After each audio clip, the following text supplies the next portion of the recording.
OBC महासंघाचे राष्ट्रीय अध्यक्ष डॉक्टर बबनराव तायवाडे सर आपल्यासोबत आहे. सर, मागासवर्गीय आयोग तातडीनं सर्वे करण्याच्या तयारीत आहे. जानेवारीच्या पहिल्या आठवड्यात सर्वे सुरू होईल आणि जरांगे पाटलांच्या आंदोलनाच्या पूर्वी सर्वे पूर्ण करण्याचा प्रयत्न केला जाणार आहे.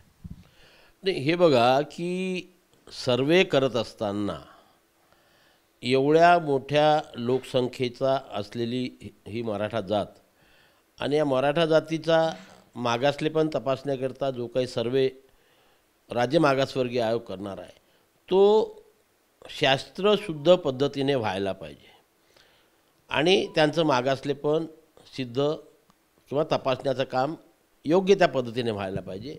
आता आपण म्हणालात की जानेवारीच्या पहिल्या आठवड्यामध्ये काम सुरू होणार आणि मग ते किती दिवसात संपवणार. काही लोक असं म्हणतात की त्यांनी जे डेडलाईन दिलेली आहे त्याच्या आत ते संपवणार.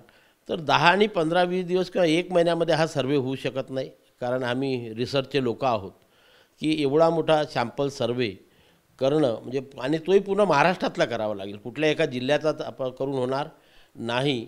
तर संपूर्ण महाराष्ट्रामधनं ती क्वेश्चनायर ज्याला आम्ही प्रश्नावली म्हणतो ती प्रश्नावली भरून आणून त्याचं टॅब्युलेशन करणे, त्याचं कन्क्लुजन काढणे काय, तर ह्या सर्व गोष्टीला थोडा वेळ लागत असतो आणि म्हणून लोकांची नजर राहणार आहे यावेळेस की राज्य मागासवर्गीय आयोग मराठा जातीचं मागासलेपण सिद्ध करताना कुठल्या कुठल्या पद्धतीचा अवलंब करतो आणि कशा प्रकारे त्यांचं मागासलेपण सिद्ध होते किंवा होत नाही. दुसरा इथे महत्त्वाचा प्रश्न राज्य मागासवर्गीय आयोगासमोर असा येणार आहे की मराठा जातीचं मागासलेपण तपासताना यापूर्वी गायकवाड आयोगाने ज्या प्रकारे ज्या ओबीसीमध्ये ऑलरेडी 6 जाती आहेत, कुणबी, मराठा कुणबी, कुणबी मराठा, लेवा पाटील, लेवा पाटीदार आणि लेवा कुणबी, ह्या 6 जाती पुन्हा त्याच्यामध्ये समाविष्ट करून त्यांचं मागासलेपण सिद्ध करणार की फक्त मराठा जातीचं मागासलेपण सिद्ध करणार,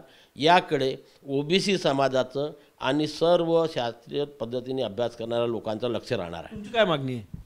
आमची मागणी एकच आहे की ज्या जाती ऑलरेडी ओबीसीमध्ये आहे, या ज्या 6 जाती आहे, कुणबी, मराठा कुणबी, कुणबी मराठा, लेवा पाटील, लेवा पाटीदार आणि लेवा कुणबी, ह्या 6 जाती ज्या ऑलरेडी ओबीसीमध्ये आहे त्यांचा त्याच्यामध्ये समावेश करता कामा नये. फक्त मराठा जातीला आरक्षण द्यायचं हे तपासायचं आहे. त्याच्यामुळे फक्त एका जातीचा अभ्यास व्हायला पाहिजे किंवा ज्या जाती ओबीसीमध्ये नाही आणि स्वतःला मराठा समजतात अशा जाती जर समाविष्ट केल्या तर कोणाचा आक्षेप राहणार नाही.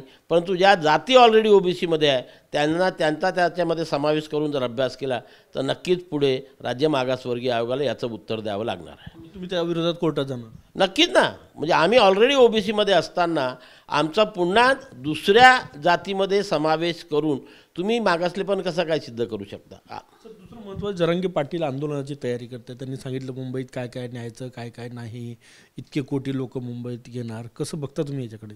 नाही, हे बघा, आंदोलन करते, आव्हान करत असतात, होत असते, सरकारला काही फरक पडत नाही. सरकारने असे किती आंदोलन पाहिले आहे आणि काय, त्याच्यामुळे आंदोलनकर्त्याला काय काय भूमिका घ्यायची ते आंदोलनकर्त्यांना घेण्याकरता ते मोकळे असतात.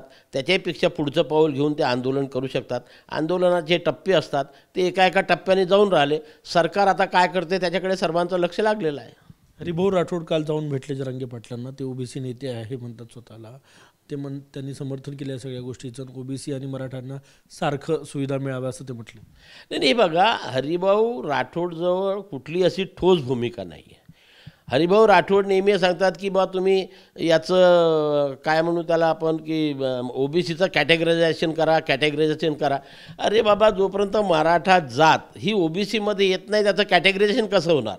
आणि मग याला एवढे टक्के देऊ, त्याला तेवढे टक्के दे हे सांगतात, पण सरकार त्यांना रिस्पॉन्स देत नाही आणि त्याला कुठेही तथ्य नाही आहे. तथ्यहीन गोष्ट हरिभाऊ राठोड करत असतात आणि त्या आधारे लोकांना चुकीचा मार्ग ते सांगत असतात आणि दोन्ही समाजाची दिशाभूल करण्याचा ते प्रयत्न करत आहेत. शेवटचा प्रश्न सर, तुमची भूमिका काय जरांगे पाटलांच्या आंदोलनावर? नाही, आमचं त्यांना समर्थन आहे, पण आमची सुरुवातीपासून जी भूमिका आहे त्याच्याशी आम्ही आजही ठाम आहोत की कुठल्याही परिस्थितीत ओबीसीच्या आरक्षणाला धक्का लागता कामा नये, ओबीसीमधून मराठा जातीला आरक्षण देता कामा नये आणि सरसकट कुणब्यांची प्रमाणपत्र देता कामा नये. या 3 गोष्टीवर आम्ही ठाम आहोत. सरकारने त्यांना स्वतंत्र आरक्षण द्यावं, आम्ही त्यांच्यासोबत आहोत आणि नेहमी त्यांच्यासोबत राहू. खूप खूप धन्यवाद. कॅमेरामॅन सचिन साहेबांसह गजानन माटे, TV9 मराठी, नागपूर.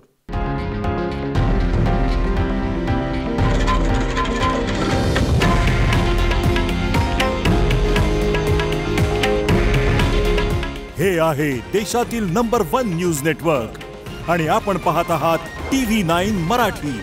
काळजी तुमची, हित महाराष्ट्राचं.